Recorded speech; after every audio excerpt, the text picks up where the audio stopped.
Hello everyone, Wylock here, fresh off completing construction of the complete Tomb of Horrors.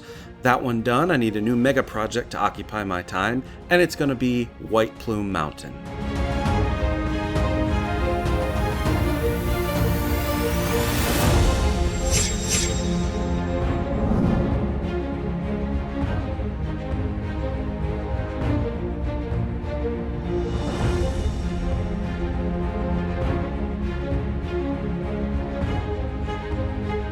Let's waste no time and dive right in. Here is the map from the first edition module, the original printing.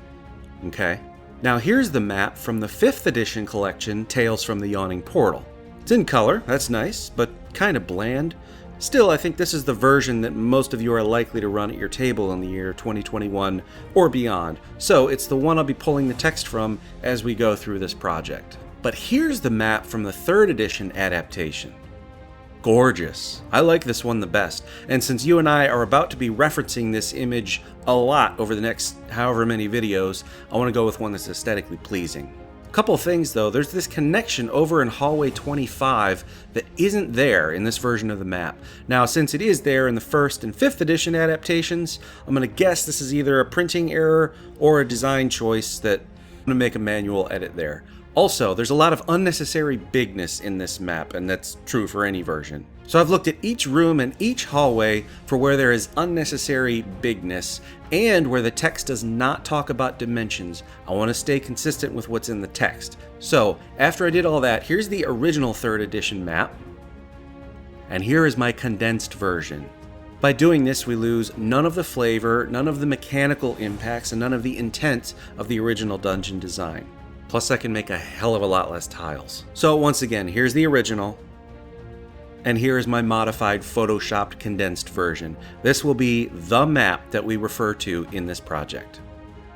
And remember that our sponsor is Heroes Horde for you 3D printers out there. Excellent selection, including all True Tiles lines. Next, let's talk about general architecture. Unless otherwise noted in the module text, the dungeon will have a consistent aesthetic look. But I, and I think you, are getting sick of seeing my usual speckled gray cardboard squares for the default look for a room. So, let's go directly to the module text. All corridors in the dungeon are 10 feet in height and have been carved out of, and in some places, seemingly melted through solid rock. Right, off we go. Double corrugated cardboard for my tile foundations, as always. Great because it's a 1/4 inch thick, so it's a useful standard. The walls will be a 1/2 inch tall and glued on top of the tile instead of on the side. And that's because, well, you'll see in a minute, we're going to be wrapping it with tin foil, so we're going to have plenty of strength. Anyway, using the usual 1 1/4 inch space form factor, so this tile, for example, is 2.5 inches wide. Can fit a large miniature in this hallway. Aluminum foil. Crinkle it up good, shiny side down, and then I'm using hot glue. You could use white glue or any glue of your choice, but a hot glue gun on low temperature, this is very doable and you won't hurt yourself. You sort of get a knack for it. So I use that and coat the whole tile with aluminum foil. Now this does create some additional thickness, maybe a millimeter or so. So in truth, when I did all the cardboard cutting, I left it like a millimeter short. I cut it a little bit light so that it's still all going to meet up after that thickness is added from the tinfoil and the hot glue. Mod Podge. You could use a spray primer here. Trust me, from experience, it's not strong enough. Mod Podge is the way to go to start with on aluminum foil, otherwise your paint's going to chip. This is not watered down, it's straight out of the bottle. Fairly thick coat, not so much that it's going to clog up the details, but a fairly thick coat of Mod Podge, and then I put that outside to dry. Next up is flocking. So you can see the Mod Podge dries very clear. This has had it applied and it's been drying for like an hour. Now, white glue just along the floor, and I'm going to put on my typical fine mixed sand. This is a construction sand. You could use any type of sand, whatever you use is going to work fine. Don't try and cheat it in one step, so don't do this with the wet Mod Podge. Wait for it to dry, then do glue. It's just going to be a much stronger result. Plus, you'll have wet Mod Podge on the walls, and you'll get sand on the walls. Now that sand doesn't need to be dry, moving right along, a very thick bead of white glue in the corner where the wall meets the floor. There you can see a nice thick bead and then small aggregate pebbles. And I'm sort of stuffing them in there with my fingers to get as much contact area as possible. This is done on both sides. That I set aside overnight to dry, and it looks like this. Pretty good. With a fairly stiff bristled brush and a good amount of pressure, I'm going over the dried piece and just shucking off all of the sand and pebbles that didn't get adhered or partially adhered, that would break off when I eventually go to paint. I don't want that happening. So just a quick once over here with a stiff bristled brush is going to solve that problem ahead of time. There we go. Nice. Outside, spraying with a flat black primer. Here it is, all dry. It's got a bit of gloss to it. I don't know if that's because of the underlying smoothness of the Mod Podge, or if it's because I put this directly in the sun to speed dry. So don't do that. But either way, it doesn't matter because I'm about to paint with acrylic craft paint anyway. Here we go. With a fairly wet brush, you can see it's pretty well loaded with water. I'm going to start slathering black on there. And the reason for that is so that it spreads out easier and so that we can do some wet blending, which is coming up. Here it is, still very wet, and I've got a medium gray. I'm going to dapple on a few spots, going back and forth to the water. It's okay if this is very sloppy. In fact, that's what we want. I'm trying to wet blend these together, so just dappling where gray meets black. Not really swiping, just dappling. Otherwise, you're going to end up mixing them together. You'll just get a dark gray. I want a little bit of variation, a little bit of undertone for the forthcoming dry brush. You can see it there on the upper wall, what it looks like once I've sort of swirled it around a little bit. Now the floor is a plain medium brown. It's just brown, very simple. And again, keeping it very wet. And I'm going to wet blend where it meets the rocks. So I'm not painting the rocks brown, but once I dapple at the perimeter, that gray and black and brown will sort of mix there. It's just all going to look, hopefully, very natural, like you've carved it out of a mountain and there's mud on the ground, like the text says. So here it is, very wet, very sloppy. It's going to be put outside under the sun to speed dry in about 15 minutes. And here it is dry. Notice how much less vibrant it is. That's universally true with really any kind of paint, but this is just, ooh, those undertones I have a feeling are going to pop very nicely. This color is called Barnwood. It's like a perfect grayish. It is literally halfway between beige and gray. And so I'm going to use that on the whole tile to sort of tie everything together. And there it is. Yes, so satisfying. Believe it or not, these tiles I find are actually easier and more fun to make than my usual cardboard square tiles, like I did in Tomb of Horrors and I've done in all my dungeons. First of all, there's no carpal tunnel from cutting all those chipboard squares. But secondly, doing all that wet work, the wet blending, it's just fun. It's something I don't usually do. Look at these earth tones. This is much more complex and better looking than my usual go-to stuff. So I'm glad I tried something new. So that's the look. Give it a nice healthy coat of clear coat and it's done. That's the standard look for the dungeon. Now let's talk about stairs. What's our standard stair approach going to be? They are a 3D element being represented here on a 2.5D plane. So what I did is cut some chipboard rectangles, and you can see I put a sliver down there first to start a ramp, and then I put the treads on, and they overlap each other a little bit to sort of give the illusion of which way is up on the stairs. There you go, it's a good side view, and painted right, I think this will work. However, it then occurred to me that I need to do all the tinfoil work first. So I tore these back out and then did the whole tile with its tinfoil, as usual, as described earlier. And then each step gets its own wrap of tinfoil, like a piece of candy. For the bottom one, I pre-attached that little sliver that's going to start the ramp.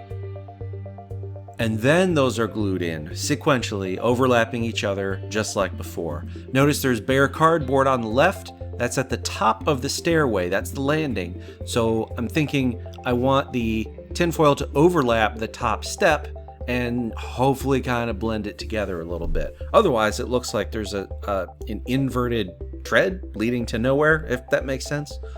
Anyway, here's a good view. Nice. Yeah, I think this will work. Although we are underground in natural stone, I wish I had given some waviness to those treads instead of flat front edges. That's a missed opportunity.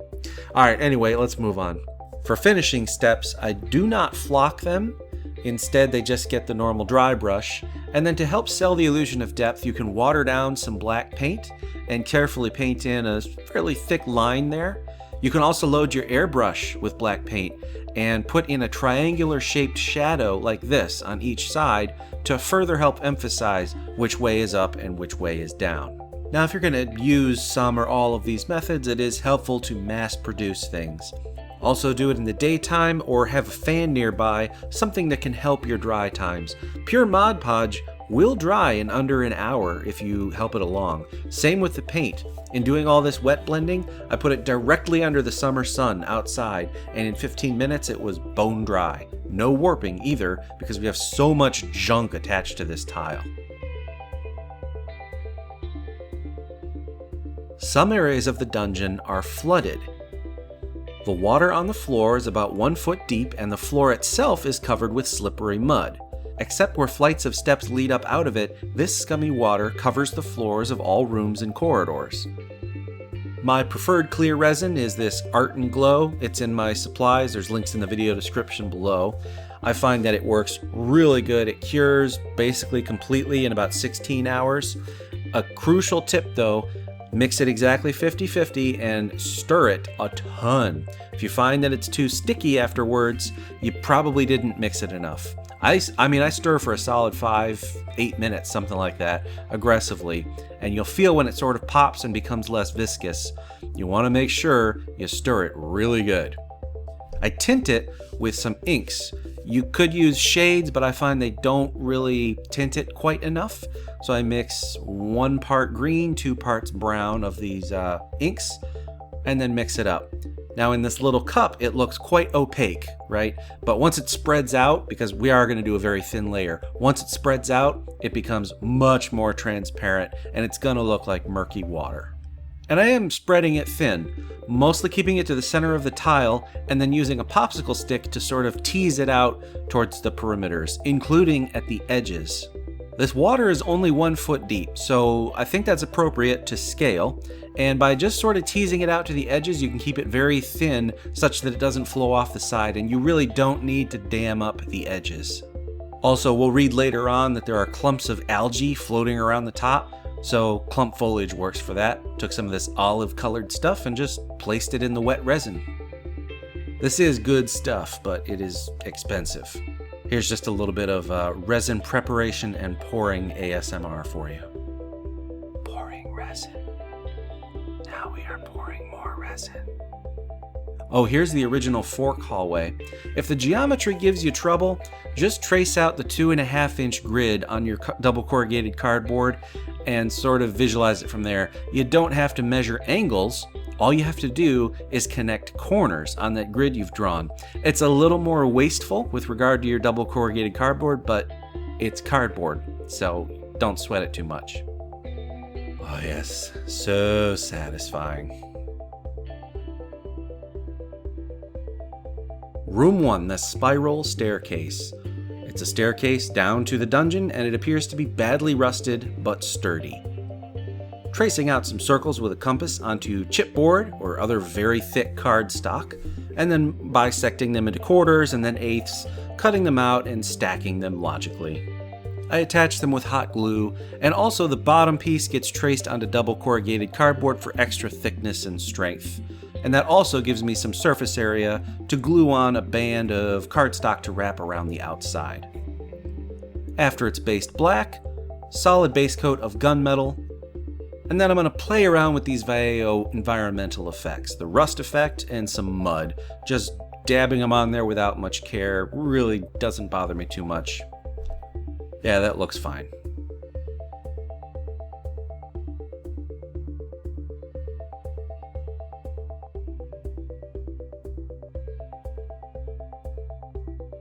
Area 2, Riddling Guardian. There is a sphinx at the three-way intersection, and it gives a riddle.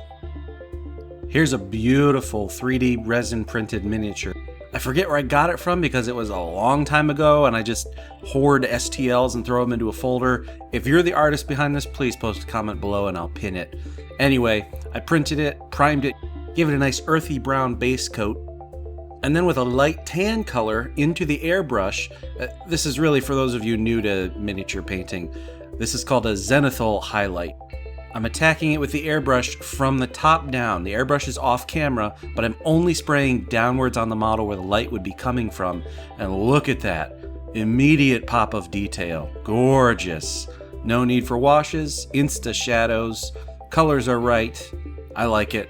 Moving on. And then I blew it. I used this tan color, which is really sort of a hideous looking not orange, and I was hoping that the wash would make it more rich, but it didn't, so I went back and did some layering and some highlights with a red color. It's still not perfect, but we'll get there. Anyway, that's the Sphinx. Doesn't need a base, it's just gonna go in the middle of the hallway.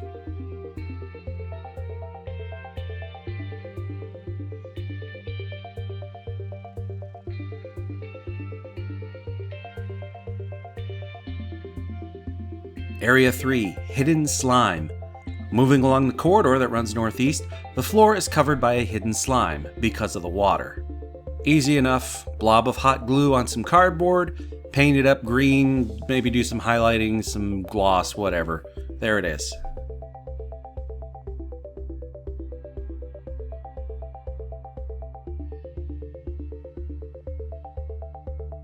Room 4, Glass Globes. In the room, suspended from the ceiling by unbreakable wires, are 9 silvered glass spheres, each about 2 feet in diameter. So I need to look to my right, to my bins o' fun that says all my sorted, organized little treasures and bits, cool stuff that I could use. I found these. Now, these, I'll have to modify them, and they aren't perfect spheres. You can see they are faceted, much like a disco ball. Despite them being a little large for scale, being 2 feet across, I think I'm gonna go with these. So I chopped off that protrusion, drilled a hole into it, and then with some super glue, injected into there and attached a paper clip. These are the coated types of paper clips, not bare metal. Very important.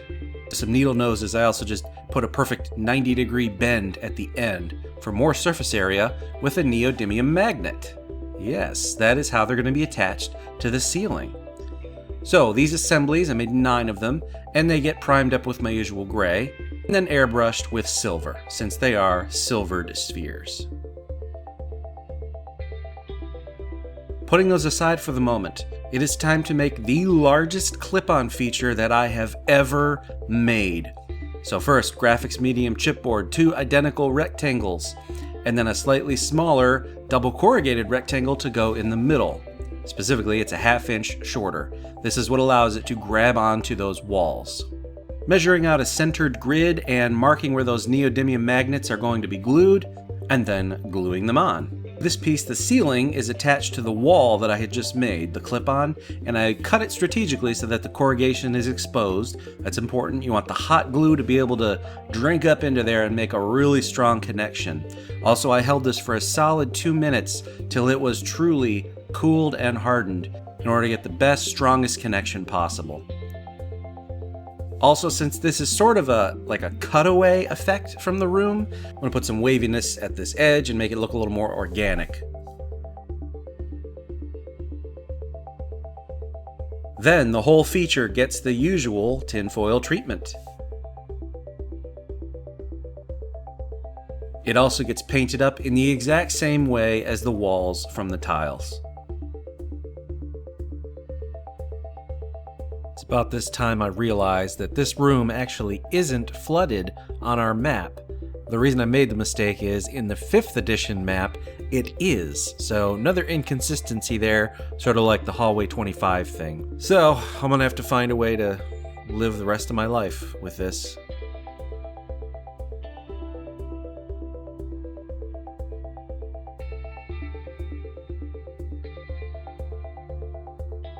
Now each of these spheres has a different thing that happens when you break it, but 3 of them contain creatures, which could lead to combat, so I want to have miniatures prepared for them just in case. There are 3 folded up shadows, an angry air elemental, and a gray ooze. The shadows are 3D printed. Again, they're from my STL horde. I don't remember who it was. Please post if it was you. But instead of just painting them black, I'm going to airbrush them night blue, a very dark blue, and then wash with a dark tone or Nuln oil, some kind of black wash. And boom, that's the shadow. Made 3 of them.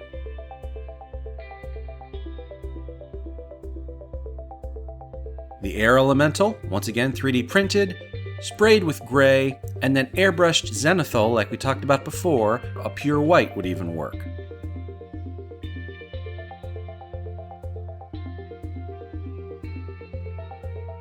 Gray ooze, I made one of these for Tomb of Horrors, and I'm going to do it the same way. Cutting a small triangle out of chipboard or some other heavy card stock, and then with Surebonder metallic silver hot glue, I'm attaching it to a base, and then covering it up with that hot glue. Beautiful, perfect gray ooze on a medium base.